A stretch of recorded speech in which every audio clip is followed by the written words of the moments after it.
Hello and welcome to this edition of FYI Weekly, your official source for City of Greensboro news and information. The Water Resources Department has temporarily switched the western part of the city from its chloramine-treated water to Winston-Salem's free chlorination water. Both treatments are considered standard disinfectants in drinking water. The switch is due to Greensboro's storage tank maintenance and will be in effect until mid-November. The area affected is western Greensboro near the Piedmont Triad International Airport along Regional and Swing Roads, extending west to County Line at Colfax. During this time, some customers may notice a temporary difference in the water's taste or smell. This is normal and does not adversely impact the water quality. Both chlorinated and chloraminated water are safe for drinking, cooking, and other general uses.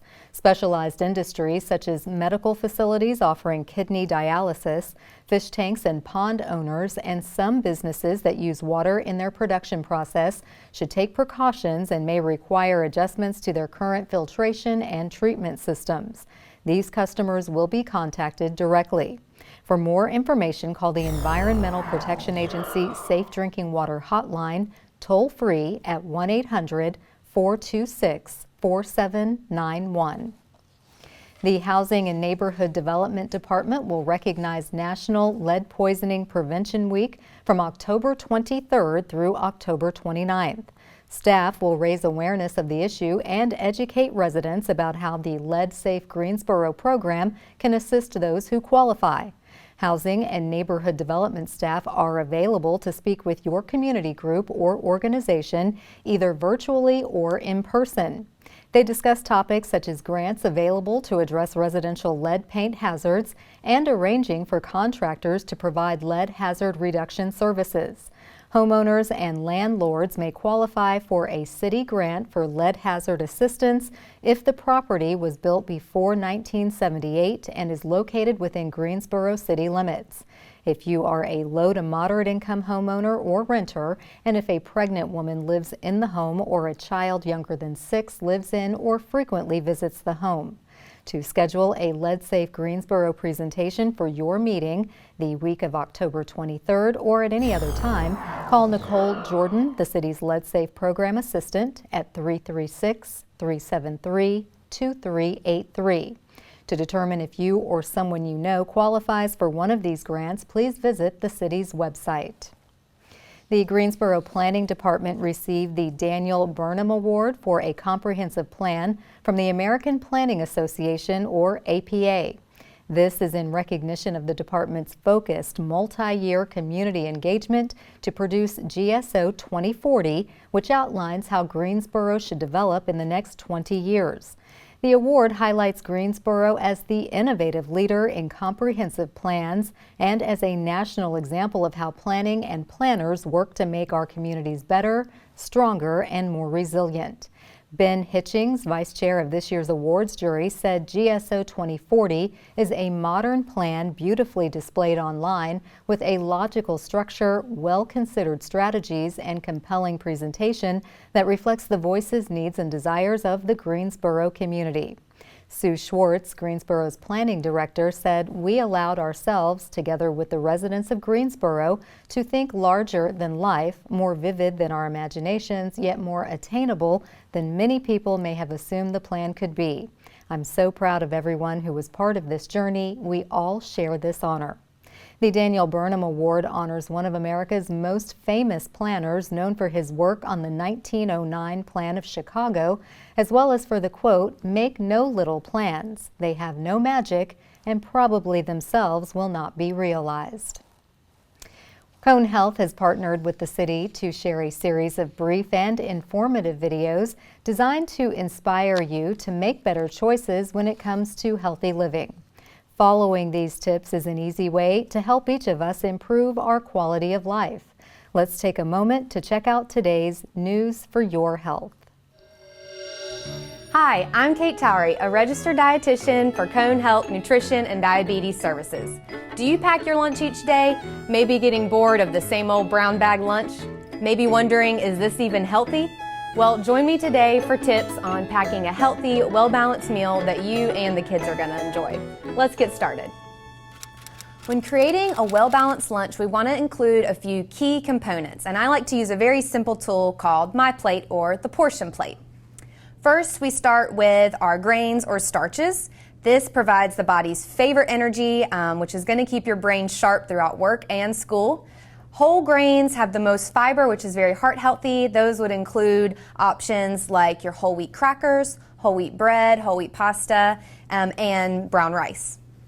Next, we always want to include a protein. This helps keep you full and satisfied throughout the day.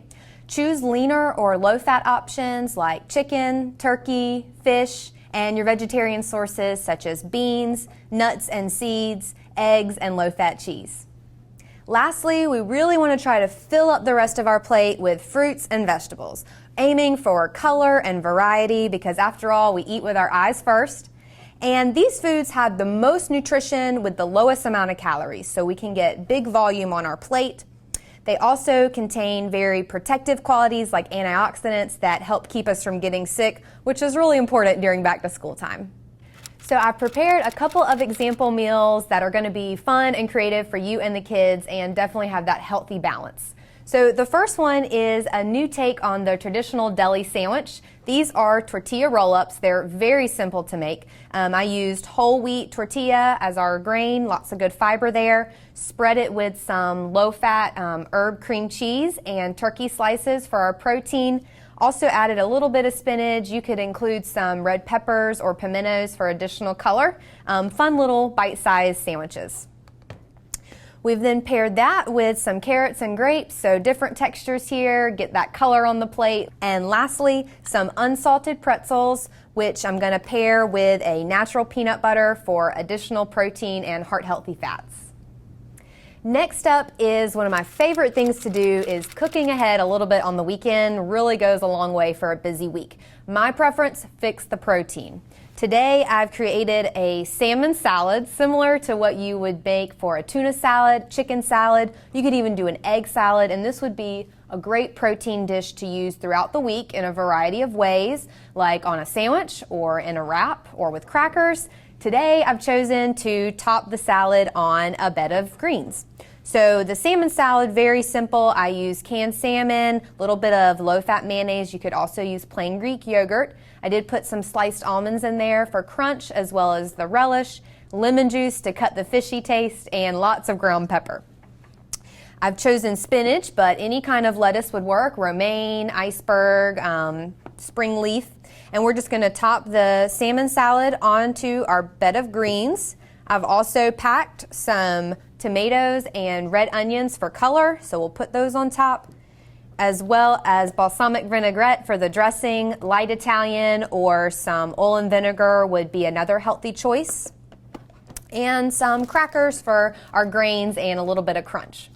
I've also packed these shelf-stable fruit cups. Fruit cups are a great way to get your fruit serving in. However, I recommend choosing the ones in water or 100% juice. The syrups have a lot of added sugar, and fruits are naturally sweet, so we don't need to add any more sugar to them. Lastly, whenever I get a little bored with my lunch options, I try to think back to something I really was excited about as a kid. And for me, that was Lunchables. So today I've created a healthier version of a Lunchable. Instead of pepperoni, we've got turkey kielbasa, a lot lower in fat. Still watch the sodium there. A couple ounces of some cheese. You could also do a spreadable cheese or a low-fat cheese if you're watching your heart health. And some whole grain crackers, whole wheat, or these are actually quinoa and millet. I've paired that with broccoli and cauliflower for our vegetables and a delicious dipping sauce of hummus. This is going to give a good punch of protein to keep you full, as well as fiber from those chickpeas. And our fruit, we've got some sliced green apples. If you are really into these dipping sauces like I was as a kid, the single serve ones are great, but if you want to go a little more financially and environmentally friendly, you can buy in bulk and just invest in some of these small containers. If you're thinking about taking your lunch more often, you may want to go ahead and invest in an insulated lunch bag as well as an ice pack. These are very simple. Just throw them in the freezer till frozen, put them in your lunchbox the next day, and they're going to help keep your food cold that needs refrigeration for up to 4 to 5, maybe even 6 hours. And that's going to help prevent the growth of bacteria and keep your food safe. Another option would be to take a juice box or yogurt or even grapes, place these in the freezer till frozen cold, place them in your lunchbox the next day, and they're going to keep your food cold as well, but they'll be thawed out and ready to enjoy by lunchtime. Also, don't forget the importance of hand hygiene. Wash your hands with warm soapy water every time before you handle or prepare fresh food to prevent the spread of germs. And I also recommend taking a clean, damp towel and wiping out the inside of your lunchbox after every use. If you're using your lunchbox pretty frequently, go ahead and wash it out with warm soapy water and let it air dry about once a week. Thanks for joining me today. I hope that you found some helpful tips to banish that brown bag boredom for you and your family. If you'd like more information, visit conehealth.com/healthy eating. I'm Kate Towery. Enjoy your lunch. A seniors nutrition and health program is coming to East Greensboro, and mark your calendar for the Farmers Fall Festival. We'll have those stories and more news coming up after the break. Stay with us.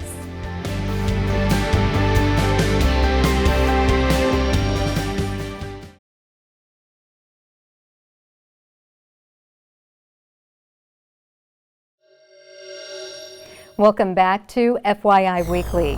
The new Africa Business and Cultural Center invites seniors to fellowship together with great food, fun games, and information regarding nutrition and health. The free event kicks off on Monday, October 17th from 11 a.m. to 3 p.m. at 3015 East Bessemer Avenue. This is considered an East Greensboro congregate nutrition site. Chef Tracy Sharif will prepare meals 5 days a week on Mondays, Wednesdays, and Fridays. The meals will be hot. On Tuesdays and Thursdays, the meals will be cold. This site is funded by the North Carolina Division and Adult Services and North Carolina Area Agencies on Aging. This is a free 2-year program, and clients must be at least 60 years old. Transportation is provided, but an application must be presented. Guests are required to wear a mask. For more information, call Tracy Sharif at 315-876-2753. The Greensboro Farmers Curb Market will host a fall festival October 15th and October 22nd in the market's Lindsay Street parking lot in lieu of its traditional Saturday market. This year's event will take place from 8 a.m. to 12 p.m. featuring live music, activities for kids, raffles, giveaways, and a variety of North Carolina farm products, food, and crafts.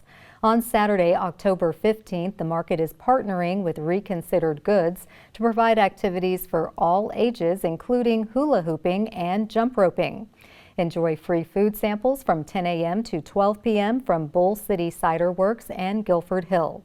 Saturday, October 22nd, the Fall Fest culminates with a performance by the Glenwood Choppers and brunch from the food truck Spotted Pig. Reserve Thanksgiving turkeys from the FJ Family Farm. On October 29th, the market moves to the Stacks at Revolution Mill for a pop-up market taking place from 8 a.m. to 12 p.m. The farmers market will return to 501 Yanceyville Street on Saturday, November 5th. For the complete calendar of events, visit the market's website. Creative Greensboro is accepting submissions for the 2024 New Play Project. Submissions are open to any North Carolina resident or student playwright. The deadline for submissions is Monday, November 14th. The New Play Project has been presented for 30 years with support from the Mark Gilbert Estate, annually awarding a $500 cash prize to a selected playwright, along with a workshop production of the selected play. Creative Greensboro proudly continues this offering as an important opportunity to advance innovation and support for our creative playwriting community. Founded in 2019, Creative Greensboro provides support for, ensures access to, and drives awareness of Greensboro's creative community. Through a range of programs, services, and partnerships, Creative Greensboro supports the development of a vibrant city. For more information and to review the submission instructions, visit the city's website. Fire departments across the country are placing the spotlight on the importance of having an escape plan in place before a fire sparks. Coming up after the break, find out how the Greensboro Fire Department plans to celebrate Fire Prevention Week. Stay with us.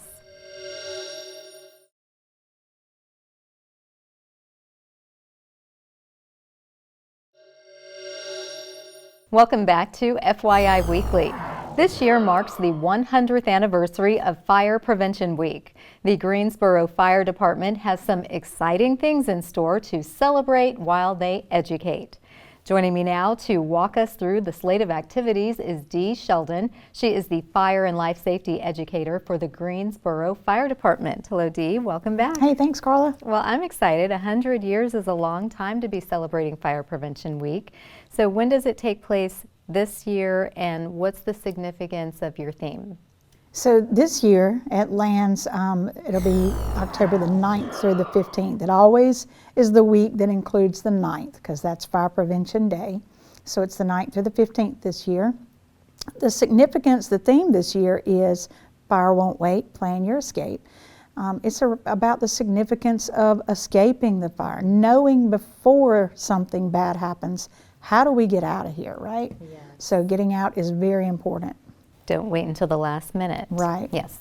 And another really exciting aspect is that our fire commissioner, the North Carolina State Fire Commissioner, Mike Causey, will be visiting us on Tuesday morning as well. Fantastic. Now you had a kickoff event and you've got things going on throughout this entire week. Tell us about the groups you're partnering with. So the Science Center they have been so gracious to allow us to come in. I think this is our 3rd or 4th year with them now. Of course, we skipped a year for COVID, but we go in there, we kind of take over the sales center, and we have that whole room with the sales and doing the PowerPoint with the skits and dancing and teaching fire education in a very fun but informative way, keeping the children, keeping them engaged and wanting to be a part of it. And of course there's goodie bags and whatnots, things for them to do. And so we're just really kicking off a good time. We can't wait. It's going to be the 10th through the 14th, that whole week at the Science Center. The days will run from 10 o'clock a.m. till 4 p.m. And we will have 6 shows per day. Well, I think it's interesting that you get kids involved in such a fun way because they're going to run home and tell their mom and dad what they did and what did they learn. And so that's a double way of getting that word out. Absolutely. If they go home and they're the ambassadors of your safety tips. And you said that you've already been working with the Science Center for several years, so I guess it's just a natural synergy. Absolutely. They're loving us and we're loving them, and we hope this continues. And is admission changing because you're in the Science Center? So everything that we do in the sales center for the Fire Prevention Week is 100% free. Okay. But should a group, or maybe it's just a family, of course the groups are going to always get that group rate. So your daycares, your preschools, your schools. But say you're just a family of 4 or 5 people, and maybe you're not yet a member of the Science Center. When you come and visit all the Fire Protection or Fire Prevention Week activities, then you're going to get that discount, the group rate discount, to get into the Science Center if you choose to do that. Nice. That's a great partnership. Yes. Now, how much time and attention goes into planning this week of activities? You've been talking about this for a few months. Yeah, so the NFPA will release, they always release the theme sometime around the first week of June for the following year. And so we're all on edge watching what they're going to do on Facebook to release this theme. And then we instantly start getting ready and planning and thinking about how we're going to lay everything out and what we're going to do for whatever the theme is each year. Okay, well, you've done it. You do a great job every year, and I'm sure this year it's going to be just as fantastic. And you are focusing on a week of education, but how do you keep that momentum going throughout the year? Of course, October, Fire Prevention Month, we have so many daycares and preschools and schools that can't come to the Science Center, so they reach out to us, and then we get them booked. So throughout the month of October, we have so many visits scheduled with these places, but it really, we extend it throughout the year. We're always doing fire education, fire prevention, so it really is It's really a lifestyle, as they say about diets. It's a lifestyle. It's not just a 1 week or 1 month thing. Okay, that's good to know. Well, I know it sounds like a lot of fun, and the Science Center is a great place to be, and we want everyone to get out there this week. You're there all throughout the week until Friday, so we look forward to the success of this program and seeing you for your next report. Yeah, hope to see you guys there. Yes, we will. We will be there. All right, thanks. Thank you. Stay tuned for some interesting and useful information about Greensboro as we tell you something about the city. That's coming up after the break. Stay with us.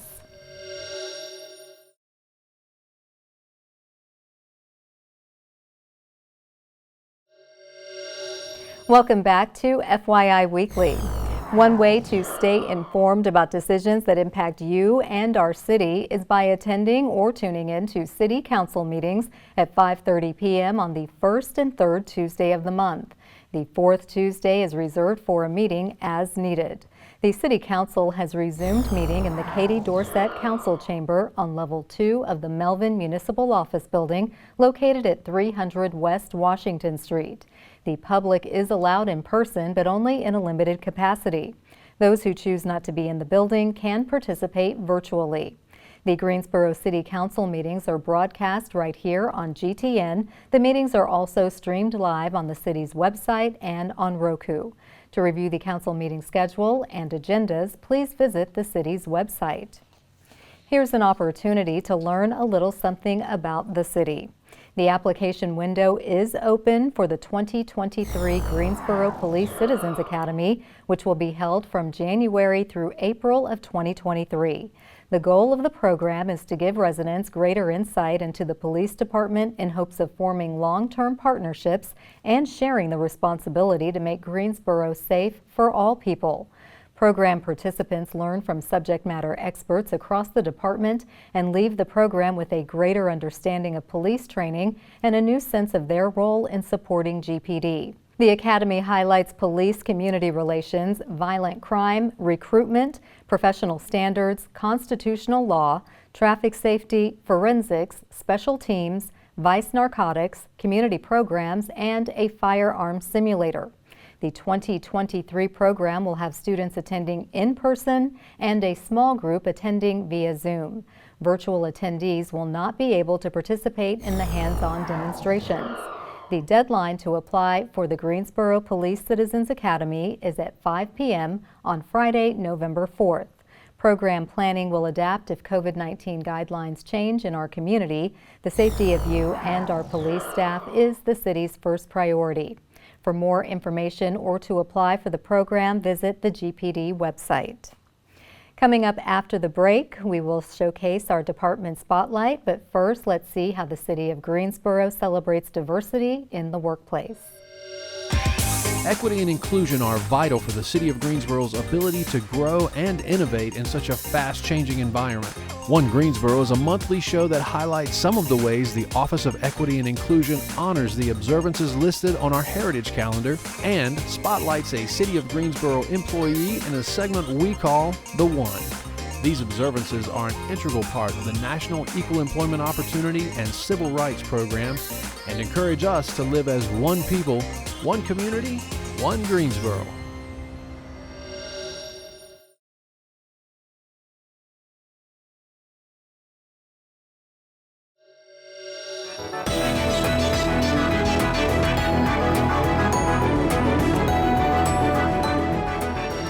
Welcome back.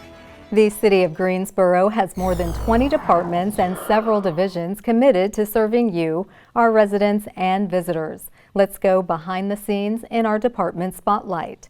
If you are considering a career in law enforcement, the Greensboro Police Department is accepting applications.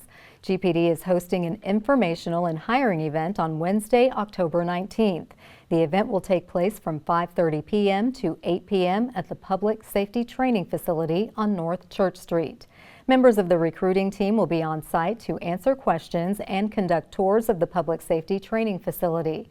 This is an opportunity to learn about the profession of law enforcement, the salary, and benefits. This hiring event is open to anyone interested in pursuing law enforcement as a new career or current officers considering a lateral move from a neighboring police department. The Public Safety Training Facility is located at 1510 North Church Street in Greensboro. For more information, contact Lieutenant S.K. Flowers with the Greensboro Police Resource Management Division at 336-373-2273.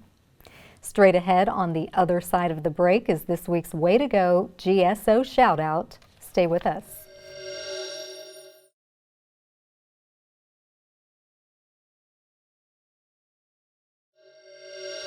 As we draw to a close, we always want to end on a positive note with our Way to Go GSO Shoutout. This week's shout-out goes to the Greensboro Police Department. The agency hosted its annual Cop on Top fundraiser for the first time since COVID. GPD officers raised money and awareness for Special Olympics on top of and around the Brassfield Chick-fil-A on Battleground Avenue. This fundraiser marks a 15-year partnership between GPD and the Brassfield Chick-fil-A. All donations from Cop on Top will directly benefit the North Carolina Special Olympics and their efforts to provide year-round sports, health, and wellness for athletes of all ages with intellectual disabilities. For more information about Special Olympics of North Carolina, visit the agency's website. That concludes this edition of FYI Weekly, but you can easily stay connected to the latest city news by linking to us on Facebook, Twitter, YouTube, and Instagram. Alexa users can subscribe to our 5-minute flash briefings, which airs on 90.1 FM and 100.7 FM. Be sure to download both weekly podcasts, Talk City Greensboro and Connect GSO. Plus, GTN is streaming on Roku. For all of us here at the City of Greensboro, thanks for watching, and we'll see you next time.